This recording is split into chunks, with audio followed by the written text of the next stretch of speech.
Des dragons, des carcoïs, des fleurs de lotus, des fleurs de cerisier, des samouraïs, des geishas, tout ce qu'on veut, tout ça, c'est super cool, mais est-ce qu'on sait vraiment de quoi ça parle?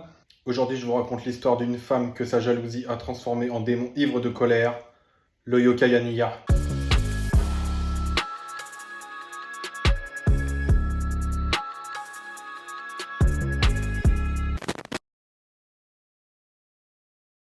C'est l'histoire d'une très belle femme éperdument amoureuse d'un homme. Malheureusement, cet amour n'était pas réciproque, même pire, il était trahi. Peu à peu, cet amour sans limite qu'éprouvait cette femme se transforma en fureur, en jalousie maladive. Le sentiment emplit son cœur de noirceur et courroucèrent les traits de son doux visage.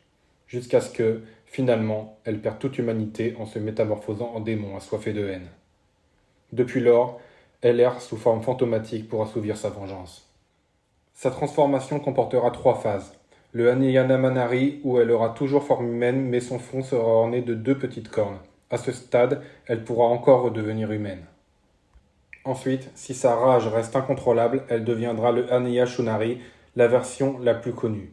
Longue corne, dents pointues et visage déformé par la colère. Il sera cette fois encore possible qu'elle retrouve son humanité à l'aide de moines et de prières. Mais si sa colère reste incommensurable, elle sera alors condamnée à jamais sous forme démoniaque en devenant Aniya Onari. Son corps se couvrira d'écailles et, mi-femme démon, mi-serpent, elle sera alors toute puissante et incontrôlable. Pour ce qui est du tatouage et de sa signification, alors on va pas porter un Aniya dans un motif de colère ou de vengeance, comme on a pu le voir dans l'histoire que je viens de vous raconter. C'est plutôt l'inverse en fait. Paradoxalement, Aniya, ça se traduit par le mot prajna en sanskrit.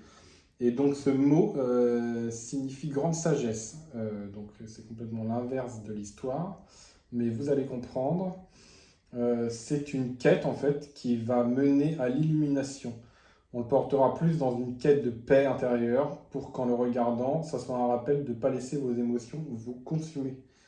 Donc tu vas le mettre en fait comme un emblème de défense si tu veux. Ça va être en le regardant quand tu seras dans une mauvaise phase, quand tu te sentiras trahi, quand tu te sentiras abandonné, ça te rappellera de ne pas réagir sur le coup de l'émotion. De ne pas rentrer dans une colère folle, de ne pas commettre des choses que tu pourrais regretter, si tu veux. Donc Aniya, ça peut être le tatouage qui peut parler au plus grand nombre, parce qu'on a tous vécu une situation similaire, un abandon, une trahison, une rupture, et beaucoup d'entre nous ont souvent eu vraiment envie de péter un câble, ou de commettre des choses regrettables. Et finalement, si tu as ce petit rappel qui peut te dire non, réfléchis avant d'agir, fais pas ça, tu vas le regretter. Et rester sur la bonne voie, ça peut changer la vie. Cependant, Aniya reste un tatouage pépite et quelle qu'en soit la raison, c'est vous qui jugez de vos significations. Vous en êtes les seuls maîtres.